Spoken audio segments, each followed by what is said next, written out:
Ragazzi, siete ancora qua con Creativo Maugeri? Benissimo! Oggi ci sarà qualcosa di differente rispetto a tutti gli altri miei video. Siete qui per assistere il mio primo video di aerobica Creativo Maugeri. E 1, 2, 3 e 4 ragazzi, mi sono legato i capelli per essere un attimino più tranquillo a tagliare, che non mi vanno davanti agli occhi. Però mi guardo allo specchio e mi sento come in un film degli anni 80 di Lino Bambi, quando c'erano le lezioni di aerobica. Però non mi danno più fastidio e mi trovo meglio, quindi per adesso li lascio così. Dopo si vedrà, ragazzi, si vedrà. Comunque io volevo dire a tutti quelli che mi hanno detto ma la tua è una parrucca, la vostra è solo invidia. Guardate qua, che potenza che c'è questi capelli qua, che potenza c'è. Belli profumati, puliti, lisci. Che cazzo. Potrebbe essere anche un po' di invidia. Mi dispiace per tutti quelli pelati sul pianeta Terra, ragazzi. Comunque, dato che siete qua, vi mostrerò comunque veramente qualcosa di differente dei miei soliti video. Oggi vi presenterò la mia nuova creazione, che sarà Linda. Eccola qua. Questa creazione qua io la farò per la prima volta su una base di MDF da 16 mm, il che significa anche che non la devo lisciare perché comunque è molto liscio già di suo lo strato di MDF. E poi andrò a dipingere questa mia creazione con dei colori acrilici. Questo infatti è anche il perché adopererò l'MDF, perché comunque avendo la base che non sarà come l'abete un legno con le venature, quindi che preferivo far vedere la venatura del legno, una volta che devo dipingerlo con dei colori acrilici che comunque mi nascondono tutta la base sotto, diciamo, della creazione, me la nascondono, non si vede più, diciamo, il materiale dietro la creazione, quindi preferisco usare l'MDF, che così ho anche più ampia scelta di dimensioni appunto di materiale.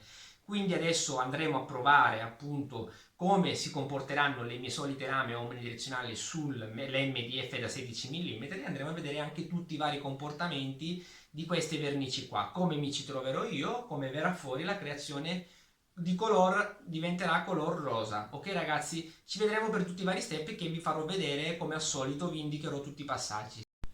Ecco qua la base di legno di MDF dove andrò a posizionare la mia stampa Linda. In questo caso qui l'MDF, come voi comunque potete anche constatare nei negozi, la tavola è molto liscia, quindi io non vado a grattare nulla, a levigare nulla, diciamo. Vado direttamente a posizionare la carta adesiva per poter dopo attaccare la stampa, poter mettere la colla sulla carta adesiva e poi posizionare la stampa. Ci vediamo dopo.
Ok ragazzi, adesso andiamo a mettere la colla per poter attaccare la stampa. A dopo!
Ok, adesso andiamo ad incollare la stampa.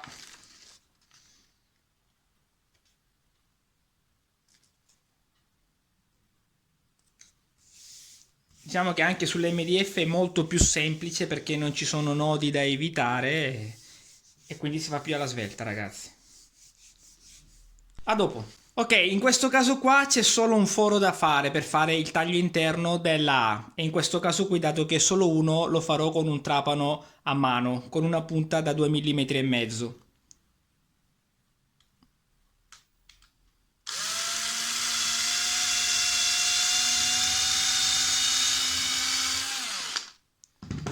Ok, e adesso si comincia con il taglio, ragazzi.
Ok ragazzi, il taglio della creazione è completo. Qui c'è il nome, Linda.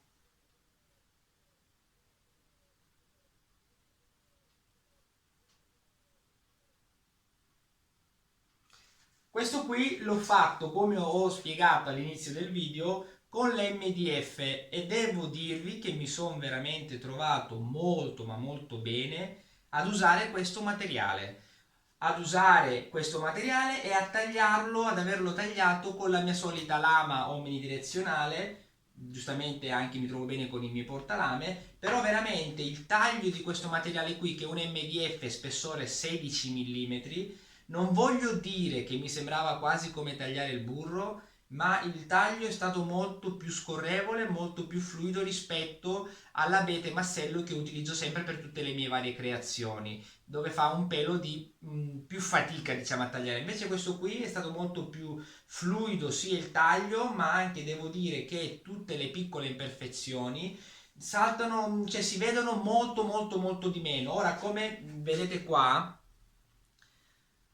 diciamo il taglio è stato già levigato, quindi le imperfezioni non le vedi, sembra quasi perfetto.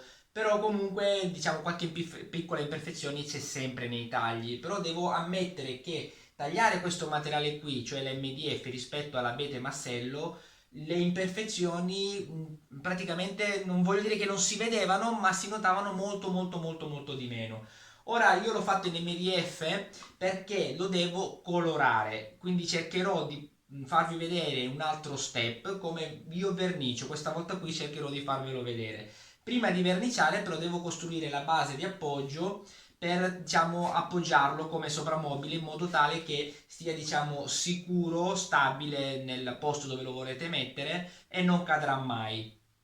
Vediamo adesso di riuscire a spiegarvi in maniera molto semplice, molto dettagliata anche la costruzione della base di appoggio. Quindi se avete voglia ancora di vedere tutti i vari miei step ancora di costruzione della creazione finita, state ancora qui con me che ci vedremo più avanti. A dopo!